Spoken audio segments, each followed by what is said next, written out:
So, ayan, kumusta po mga kamungkil? So, nandito na po tayo sa ating bagong channel, no? Airmonks TV. So, yung dati kong channel, sa lahat po ng mga nandito, yung lalo na yung mga bago, ako nga pala si Mungkil Vlogs dati. Ngayon, nagbago ako ng channel kasi wala tayong wala tayong mapapala sa channel na yun. Kaya, nagbabaka sakali na naman ako mga kamungkil na yung suportan nyo kay Mungkil ay ganun pa rin yung suportan nyo kay Airmonks TV. So, eto na mga ka-Airmonks, no? Magandang tanghali sa inyong lahat. Kasi tanghali, walang trabaho, break time, so pwede tayong mag-vlog. So, yung mapapabot ko sa inyo na dagdag kaalaman mga ka-Airmonks ngayong araw na to, sa video na to, ay kung paano magkisami. Paano ba magkisami? Lalo na kung may mga code. So kung napapansin nyo sa likod ko mga ka-Airmonks, ayan, kisami yung tinitira ko ngayon. Ito na yung panghuli kong tratrabahuin dito sa project na to, at mayayari na tong bahay na to. So ako lang yung isa na nagtrabaho dito mga kamungkil, pero may isa akong kasamang labor. So nasa mahigit 2 buwan ako dito. Mga 2 buwan at 4 na araw na siguro ako dito. So papakita ko sa inyo mga kamungkil yung trabaho natin. So ayan mga ka-Airmonks, no, yung trabaho natin. So gumawa tayo ng kisami na may cove. Kasi yun yung gusto ng may-ari. At saka pati dito sa kwarto mga kamungkil, kikisamihan yan, may cove din. Pero yung cove siguro dyan, ilalagay ko sa gitna. Wala na sa gilid. Molding na lang yung ilalagay ko sa gilid. Tapos yung cove nya nasa gitna. Pati dito sa kusina mga kamungkil, box design lang ilalagay natin dyan, walang cove. So yung box mga kamungkil, pwedeng palagyan ng may-ari ng pin light kung gugustuhin niya. So papunta yan doon, box. So bali dito lang yung may cove sa sala nila at saka sa kwarto nila. So akyatin natin mga kamungkil. At sa mga nagtatanong nga pala kung ilan ba ang height na kailangan para magkisami tayo? Ano ba yung minimum na height ng kisami? So ang minimum ng height ng kisami mga kamungkil is 300 cm talaga yung minimum na height. Yun din yung palagi kong ginagawa mga kamungkil sa mga bahay na niyayari ko dati. O sa lahat po ng mga bahay na trabaho ko, 300 cm po ako yung minimum ko na taas, mula floor finish hanggang drop ceiling natin. So minsan din mga kamungkil, may bahay na hindi ako yung gumawa pero ako yung nagkisami. Masyadong mababa yung ending nila sa pagpile ng CHB doon sa taas, kaya nasa 280 mga kamungkil yung madalas din na ginagawa ko. So maximum natin mga kamungkil 300 cm yung taas, mula floor finish hanggang drop ceiling. Then minimum natin 280 cm mula floor finish hanggang drop ceiling natin. So ito mga kamungkil, 300 cm itong ginagawa ko ngayon, yung taas nito.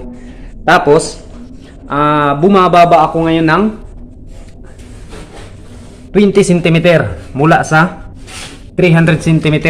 Ito kung nakikita nyo, ito yung ano natin, ito yung level ng cove na ginagawa natin yan. Papansin nyo, papunta yan doon. So tapos na yan mga kamungkil sa paggawa ng casing. So ngayong hapon,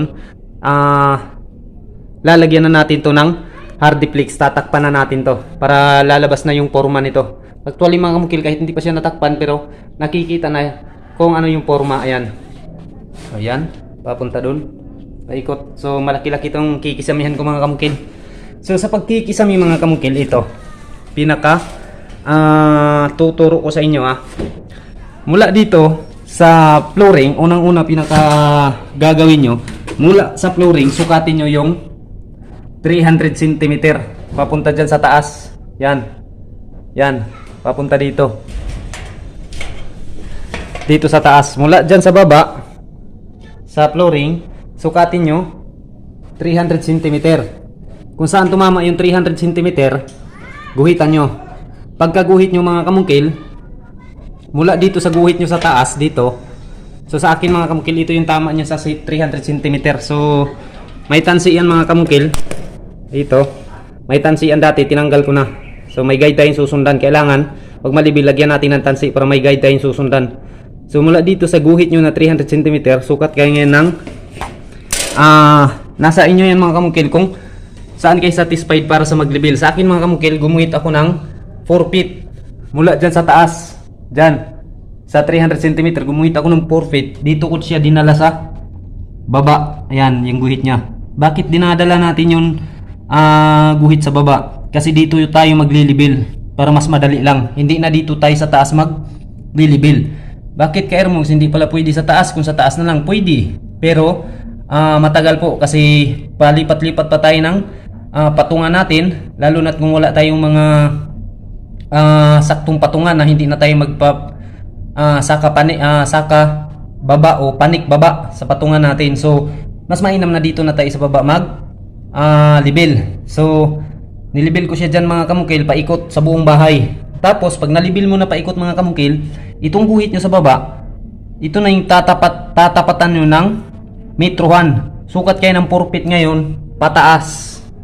Pagdating sa 4 feet dyan sa taas, ang sobra dyan, yun na yung libil nya. Pagdating sa 4 feet, guhitan nyo pagdating sa 4 feet, yun na yung libil nya sa 300 cm. So hindi na kayo mahihirapan mga kamukil, hindi na kayo maglibil dito sa taas. Ang gagawin nyo na lang, sukat na lang sa steel tip nyo. So ngayon, pag nasukat nyo na yan lahat, may mga guhit na, lagyan nyo ng tansi yung guhit paikot. O di kaya pitikan nyo, kumuha kayo ng pampitik ngayon na palatandaan na dyan yung 300 cm paikot. So pag nalagyan nyo na yan ng guide mga kamukil, pinakauna nyong gawin ito, tulad ng ginagawa ko mga kamukil, yan. So kadalasan dito mga kamukil, gumamit sila ng wall angle. Pero sa akin mga kamukil, hindi ko na yan ginamitan ng wall angle. Ganito lang yung pagkadiskarte. So sa una kong mga kisame mga kamukil, itong nakikita nating metal paring na to, hindi to pahiga, patagilid to siya. Actually mga kamukil, yung advisable talaga dito, yung partner nito sa metal paring is C-channel. Excuse me mga ka-Ermongs. So C-channel, pero metal paring na lang yung ginagamit ko para hindi na po marami yung bibilhin ng may-ari. So pag nakatayo kasi itong mga kamukil, matibay siya, hindi siya madaling maduyan. Pero ang nangyayari mga kamukil, short itong tinatawag nating W-clip. Ito yung clip natin. So nasu-short siya dito, hindi siya makahawak na mabuti dito kasi mataas itong metal paring natin. Kaya ngayon sinubukan ko siyang ipahiga at diniskarte ko mga kamukil. So yun yung pagkalagay. So yung wall angle natin, kinat ko na lang yung parang W na letter dito, kinat ko siya, tapos tinupi ko. So yun na yung pagkadiskarte ko. Ang tawag dito mga kamukil, W clip, metal paring, at saka ang tawag din dito, ito yung wall angle. So gumamit ako ng wall angle ngayon dito sa cob natin, paglibil ng cob. So pag nalagay nyo na ito mga kamukil, ito, so before kayo maglalagay nito mga kamukil, kailangan i-layout nyo to. Kailangan kadalasan kasi dito mga kamukil na nakikita ko sa ibang mga vlog, nagtuturo ng paano magkisami, is nasa 90 cm yung pagitan nito. 90 cm, 80 cm. Pero sa akin mga kamukil, nasa standard tayo.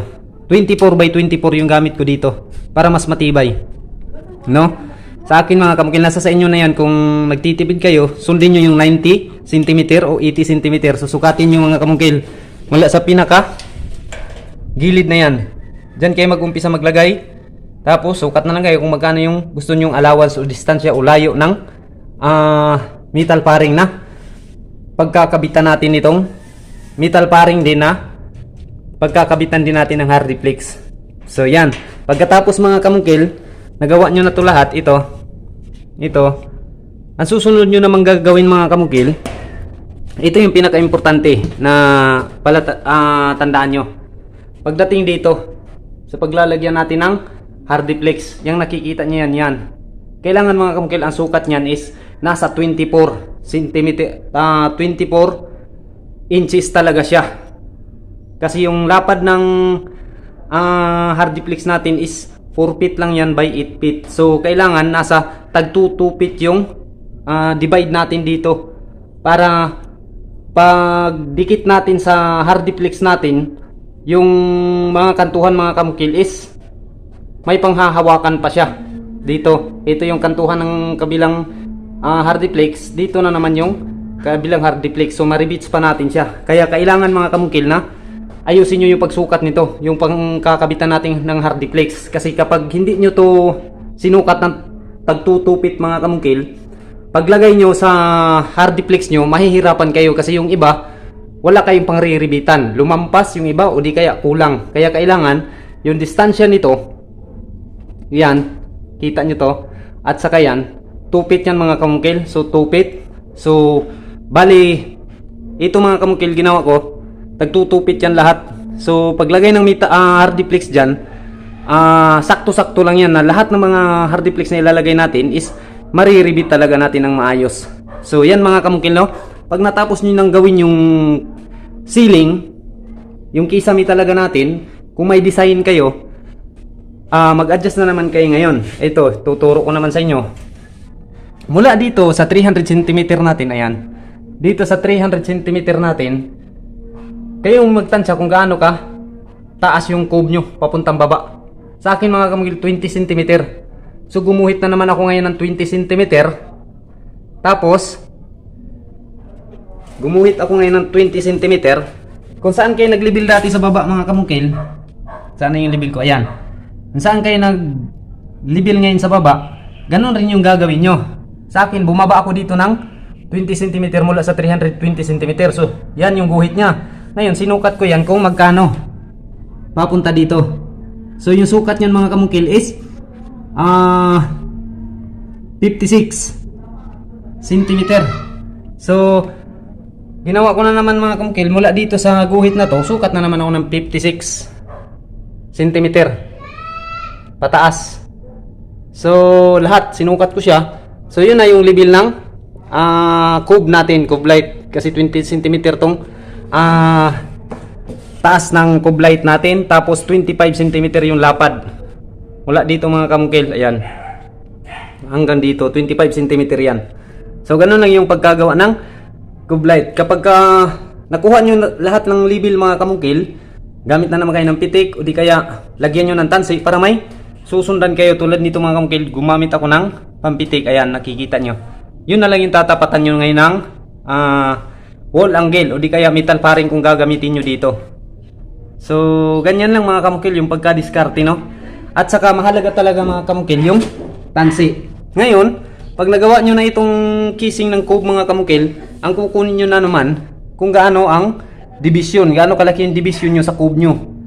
Tinatawag natin division kasi dito ilalagay yung ilaw. Sa akin mga kamukil, mula dito, ang lapad lang ng division ko sa cube natin is 12 cm. So yan yung 12 cm. So nagsukat ako dito, ito yung 12 cm, binutasan ko, nilagyan ko ng tansi. Tapos nagsukat na naman ako doon sa kabila ng 12 cm. Mula dito mga kamukil, dito ka magsukat. Laging tandaan mga kamukil, wag dito susukat sa walling natin. Kasi yung walling natin, hindi, may paalon-alon talaga minsan dyan, may malalim, may nagpantay. Kaya hindi tayo dito magsusukat. Dito tayo magsusukat ngayon sa naiskwalado natin. Dito, mula dito. So sa akin mga kamukil, mula dito ako nagsukat kasi ito yung naka-eskwala. Alam natin pantay na pantay ito lahat dito. 12 cm, ganun din sa kabila, 12 cm. So nilagyan ko ng tansi mga kamukil. Ito na ngayon yung nasusunod yung tansi. Kung nakikita nyo, lahat ng mga nilagay ko, nasusunod yung tansi. So yan yung, ganun kahalaga yung tansi mga kamukil. Yung purpose ng tansi, ito yung palatandaan na dyan natin itatapat yung para sa division natin sa cube natin, 12 cm. Pangalawa, nakukuha natin yung pantay nya. So kasi itong pinagkabitan niya mga kamukil, nakalibil to. So ganun rin doon sa kabila, nakalibil din yung wall angle natin. So pagkakabitan natin yan ng tansi, ibig sabihin malalaman natin ngayon kung lumayo yung metal paring natin sa tansi, kung umangat ba siya. So itutulak natin ngayon siya pababa para didikit siya sa tansi. So ganun rin dito. So makukuha natin yung pantay mga kamukil kapag gumamit tayo ng tansi. So ganun ka-importante mga kamukil, no, ang tansi sa construction. So, ano ba yung mga pangalan ng materialis natin? So, ipapaalam ko sa inyo mga kamukil, baka sakaling hindi nyo pa to alam. Ito mga kamukil, ito yung tinatawag nating metal paring. So, walang ibang size to. Pag bumili kayo ng metal paring, ito talaga yung ibibigay sa inyo. Tapos itong pinanghawak natin dito sa metal paring natin mga kamukil, ito yung tinatawag na W-clip. W-clip yung tawag nito. Tapos, itong nakadikit natin sa walling natin, ito yung tinatawag na wall angle. Wall angle to mga kamukil. So, mura lang to. Nasa 30 pesos to. Yung isa nito. So, tapos itong pinanggamit natin na pandikit. Yan. Blind rivet yung tawag dyan mga kamukil. Yung ginamit ko dito. 1/8 by 3/4 yung ginamit ko. So, pag 1/8 by 3/4 yung gamit nyo na blind rivet, ganun rin yung bibilihin yung drill bit na pambutas nyo. 1/8 din yung bibilihin nyo. So, may nagtatanong sa akin, pwede ba daw i-rivets yung metal paring dun sa concrete? So, ang masasagot dyan, pwede na pwede. Yun yung ginagamit ko mga kamungkil. At hindi ako gumagamit ng pako mga kamungkil sa pag kikisami. Lalo na pag idikit natin yung metal paring sa concrete, sa uling natin. So, may patunay ako mga kamukil na yan talaga yung mga ginagamit ko. Tulad nito mga kamukil, kung nakikita nyo yan. So, niribits ko yan. Gumamit pagdating sa uling mga kamukil, yung gagamitin nyo, talagang mataas-taas na ribit. Huwag gagamit ng 532, 1/2 by 1/8. Kailangan 1/8 by 3/4 yung gagamitin nyo para kumapit siya sa ilalim sa concrete natin. So, lahat yan mga kamukil, rivet yan yung gamit ko. So, ipapaalam ko sa inyo mga kamukil kung ano yung disadvantage at advantage kapag pako yung ginagamit natin dito at rivet. So, ito mga kamukil, pag-usapan natin to. Yung pako mga kamukil, pag pinako mo to dito, direktang pupukpukin mo yung pako ngayon para bumabaon. Ang nangyayari dyan mga kamukil, sa loob nagkaroon ng basagan o di kaya nagka-crack doon sa ilalim kapag pako yung ginamit natin mga kamukil. So, yung kapit ngayon ng pako sa concrete natin hindi masyadong matibay kasi yung iba doon sa ilalim nagkakaroon ng crack yan o nadudurog doon sa ilalim kasi napupulse natin yung isang bagay na ipapasok natin yung bagay na matigas, kaya nagkakaroon ng crack yan sa ilalim. So, hindi masyadong makapit yung pako natin sa ilalim. So, may nag-comment sa akin, mas delikado daw pag i-rivets. Ngayon, ipapaliwanag ko sa inyo yung rivet na ginagamit ko dito sa concrete. Itong rivet, bago natin ipapasok tong rivet, nakabarina to. Ngayon, pag binabarina natin yan, ang barina umiikot yan. So, binubutas niya lang yung loob na walang nababasag doon sa ilalim, walang nakakrack. Tapos ngayon, pag ipasok natin tong rivet mga kamukil, pag i-rivet na natin to, hihilain na ng rivet ngayon palabas yung rivet, nagkakaroon ng bilog doon sa ilalim. Na siya yung dahilan na masyado siyang makapit doon sa ilalim kasi bumibilig yung rivet natin doon sa ilalim. So, ang tindi ng hawak nito mga kamungkil kaysa pako. Mas matibay ito sa pako mga kamungkil, itong rivet na ginagamit natin sa concrete. So, ito palagi yung ginagamit ko mga kamungkil. Kasi, kailangan mga kamungkil sa pagtrabaho, i-analyze natin yung trabaho kung ano yung mas matibay na tatagal talaga.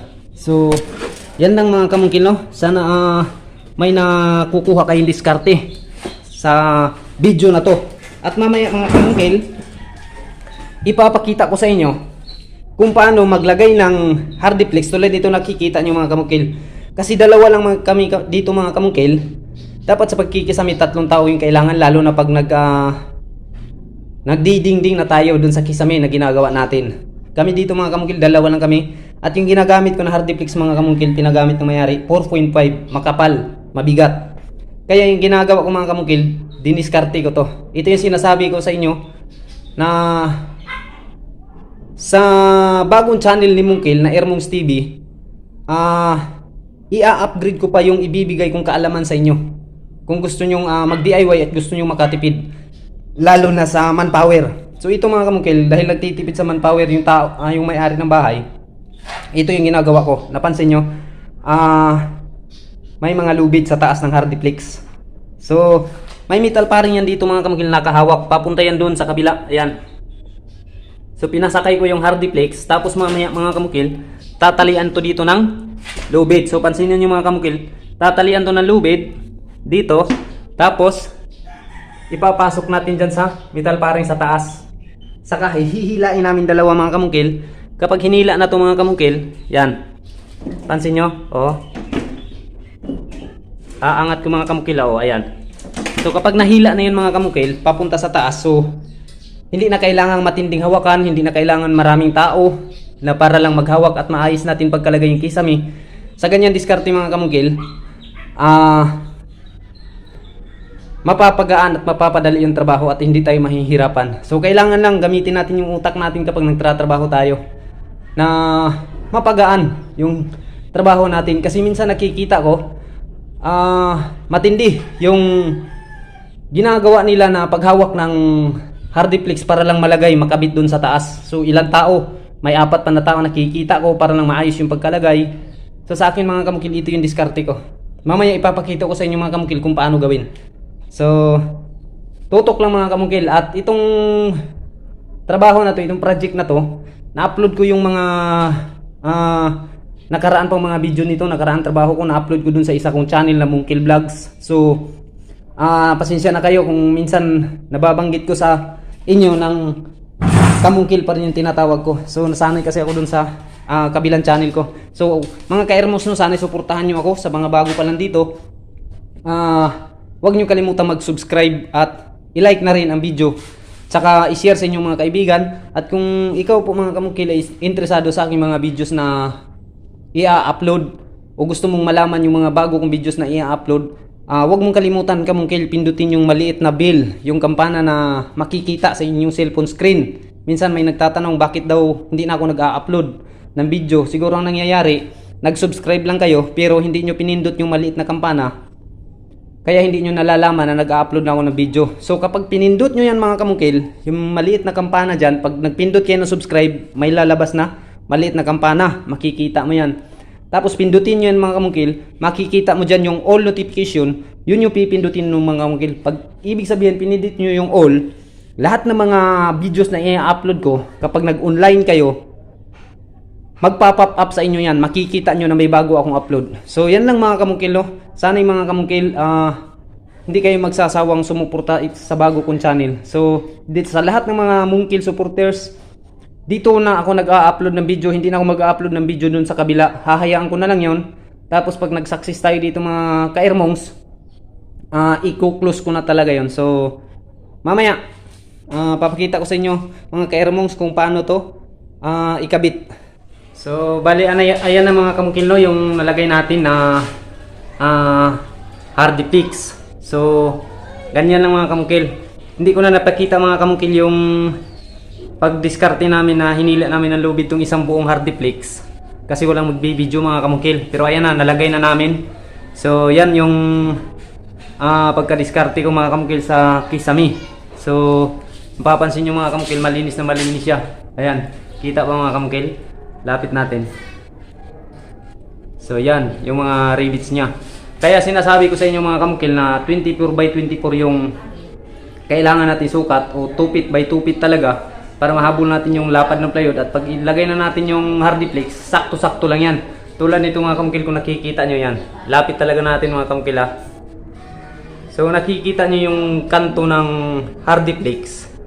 Pag lapat mo ng isang kanto, may hahawakan siya na matibay pa, at makalagay pa tayo ng rivets na hahawak yung rivets dun sa metal paring, kasi sinukat natin siya ng 24 by 24. So papunta yan dito mga kamungkil, yan hanggang dyan. So ganyan yung pagka-diskarte mga kamungkil, para hindi kayo mahirapan. Kailangan yung tamang sukat para paglagay natin hindi na masyadong mahirap. So bukas mga kamungkil, itong sa sala, yari na to, tapos na to. So isusunod sa kusina na naman, panghuli tong kwarto. Kasi itong kwarto mga kamungkil is may ano to dito, may design dito, may cube, pero maraming design sa gitna. Bali plain lang siya na kisame, walang design na cube sa gilid, nasa gitna yung cube niya. At saka maraming paarte-arte kaya panghuli ko itong gagawin. Bukas mga kamukil, yari na to. Itong ano natin, sala. So yan. So yung tatapalan bukas, ito na lang. Kisame. Tapos magdadagdag pa ako ng mga wire dito mga kamukil kasi nung nakita ng may-ari na nagkaganito na yung forma ng kisame, gusto niyang palagyan ng o dagdagan pa ng klase-klaseng ilaw kaya ipapainalize ko kung anong desisyon niya para po bago tumatakpan lahat maayos ko pa sa taas yung mga wire natin. Tsaka magdadagdag tayo ng mga switch nito. So bali ito dagdagan natin to, palitan natin to ng 3 gang na switch para sa iba pang mga ilaw na idadagdag niya. Lahat dito na mga switch pwede natin dagdagan. Ito pwede rin natin dagdagan to. So yan lang mga kamukil. At saka dito sa harap mga kamukil, ito siguro bawat switch nito dahil 3 gang to, pwedeng magdala to ng 6 na ilaw. Bawat switch nito 2 ilaw yung ipapadala ko nito. So sa isang switch 2 ilaw, isang switch 2 ilaw.